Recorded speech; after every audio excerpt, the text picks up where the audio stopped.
Hi, hello everyone. Good morning, all of you. Welcome to our channel. வாங்க இன்னைக்கு morning நான் என்ன சமைக்கிறேன்றது பார்க்கலாமா?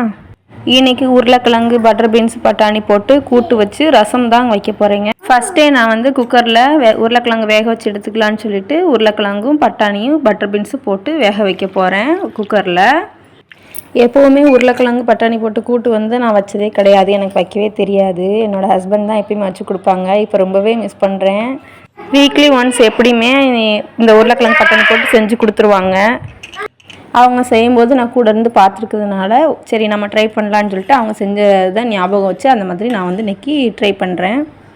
குட்டி பாப்பா ஏஞ்சதுமே பால் தான் கேட்பா. அதனால் ஃபஸ்ட் நான் வேலையை பாலை வந்து காய்ச்சி சூடு பண்ணி எடுத்து வச்சுருவேன்.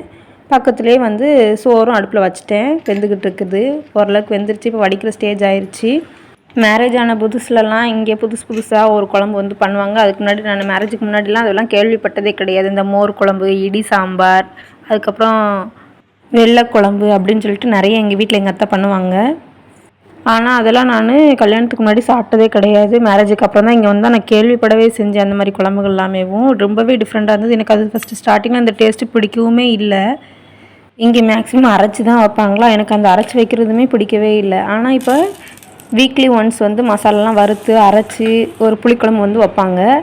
அது ஃபஸ்ட்டு ஸ்டார்டிங்கில் எனக்கு பிடிக்காது. ஆனால் இப்போ அதுக்கு நான் ரொம்பவே ஃபேவரட்டாகி அடிக்ட் ஆகிட்டேன். அவங்க இப்போ இந்த 1 மந்த்தாக கூட இல்லை, அவங்க இருந்தாங்கன்னா கண்டிப்பாக அந்த புளிக்குழம்பு, இந்த உருளைக்கிழங்கு பட்டாணி போட்டு கூட்டு எல்லாமே நல்லா செஞ்சு தருவாங்க. எனக்கு அது ரொம்ப பிடிக்கும் அவங்க செய்கிறதுல. இப்போது நான் ரொம்பவே அதை மிஸ் பண்ணுறேன். இப்போ பட்டாணி உருளைக்கிழங்கு எல்லாமே வேக வச்சு எடுத்துட்டேன் இல்லையா. குட்டி பாப்பா ஏஞ்சி வந்துட்டா, அவளுக்கு வந்து ஒரு உருளைக்கிழங்கு உரிச்சு கொடுக்கலாமேன்னு சொல்லிட்டு தோல் உரித்து கொடுத்துருக்கேன். அதான் பாப்பா வாங்கிட்டு போய்கிட்டு இருக்கா.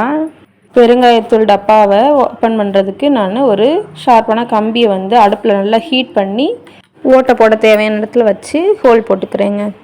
இப்போது எங்கள் அத்தை வந்து இல்லைங்க, மேரேஜ் ஆகி 2 இயர்ஸ் எங்கள் கூட இருந்தாங்க. இப்போ வந்து இல்லை. அவங்க இருக்கும்போது அவங்கள பற்றி பேசினதை விட நினச்சதை விட அவங்க இல்லாதப்போ ஒவ்வொரு நாளுமே அவங்க இல்லாததை ரொம்பவே மிஸ் பண்ணிக்கிட்டு இருக்கிறேன் நான்.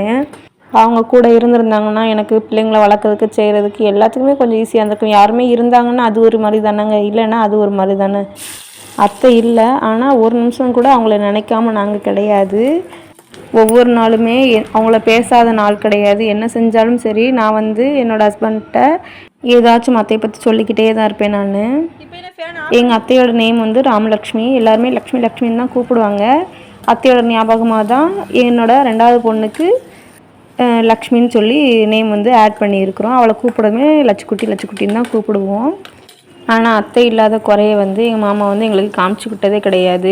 எனக்குமே நல்லா ஹெல்ப் பண்ணுவாங்க, பிள்ளைங்களும் நல்லா பார்த்துக்குவாங்க. வயசானவங்க இருந்தாங்கன்னா கொஞ்சம் முன்ன பின்ன ஏதாச்சும் பண்ணத்தான் செய்வாங்க. நாம் தான் என்ன செய்யணும் அப்படின்னா, கொஞ்சம் அவங்க பெரியவங்க, வயசாகிடுச்சு, நம்ம தான் பொறுமையாக இருக்கணும்னு சொல்லிட்டு அவங்க எது சொன்னாலும் செஞ்சாலும் நம்ம தான் கொஞ்சம் சரின்னு போய்கிட்டு எப்படியோ ஹேண்டில் பண்ணணுங்க. அவங்களுக்கு நம்மளை விட்டால் வேறு யார் இருக்கா, இல்லை நமக்கு தான் அவங்கள விட்டால் வேறு யார் இருக்கா சொல்லுங்கள். அதனால் உங்கள் வீட்லேயும் பெரியவங்க இருந்தாங்க அப்படின்னாலும் கொஞ்சம் நல்லா வச்சு பார்த்துக்கோங்க. இருக்கும்போது யாரோட அருமையுமே நமக்கு தெரிகிறது கிடையாதுங்க. இன்றைக்குமே எங்கள் அத்தை இல்லாதது எனக்கு ரொம்பவே கஷ்டமாக இருக்குது இப்போ வரைக்கும். என்னோடய ஹஸ்பண்டுக்கு அம்மானா உயிருங்க. அவர் வந்து நல்ல அம்மா பிள்ளை தான்.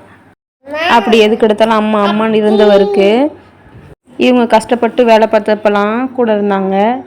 ஒரு ஜாப்புக்குன்னு போனதுக்கப்புறம் கரெக்டாக யூனிஃபார்ம் போட்டு அவங்க முன்னாடி வந்து நிற்கணும், கூட சேர்ந்து ஒரு ஃபேமிலி ஃபோட்டோ எடுக்கணும்லாம் இவ்வளவோ கனவுல இருந்தாங்க கரெக்டாக. ஆனால் எங்கள் அத்தை கண்ணால் கூட இவங்கள வந்து அப்படி பார்க்க கூட கிடையாது.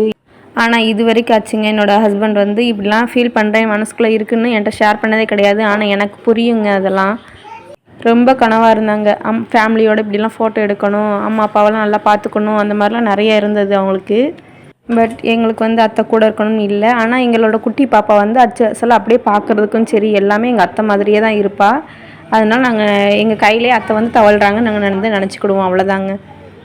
ஆனால் நான் எப்போயுமே சொல்லிகிட்டே இருப்பேங்க, என்னோடய ஃபஸ்ட் பாப்பா வந்து பிறந்ததுலேருந்தே இதோட வந்து என்னோடய அம்மா என் அம்மா தான். ஏன்னா வந்து என்னை நல்லா கேர் பண்ணிக்கிடுவா. நான் சாப்பிட்டேனா சாப்பிட்லையா, ஒரு அம்மா வந்து நம்மளை எப்படி கேர் பண்ணுவாங்க அது மாதிரி என்னோடய ஃபஸ்ட்டு பொண்ணு வந்து என்கிட்ட இருப்பாள்.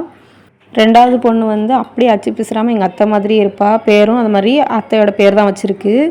மூத்த பொண்ணு வந்து என்னோடய அம்மா மாதிரியும், 2வது பொண்ணு வந்து என்னோடய ஹஸ்பண்டுக்கு வந்து அம்மா இல்லாத குறையையும் தீர்க்கிற மாதிரி கடவுள் வந்து எங்களுக்கு வந்து 2 பெண் குழந்தைங்களை வந்து கொடுத்துருக்காருங்க. இந்த வீடியோவில் நான் இப்படிலாம் பேசுவேன்னு நான் நினைக்கவே இல்லைங்க. ஏதோ அப்படியே ஒரு ஃப்ளோவில் வந்துச்சு, நானுமே பேசிட்டேன். எதுவும் தப்பாக எடுத்துக்காதீங்க. உங்களுக்கு நான் போடுற வீடியோ பிடிச்சிருந்துச்சுன்னா லைக் பண்ணுங்கள், ஷேர் பண்ணுங்கள், அப்படியே மறக்காமல் சப்ஸ்கிரைப் பண்ணுங்கள். தேங்க்ஸ் ஃபார் வாட்சிங்.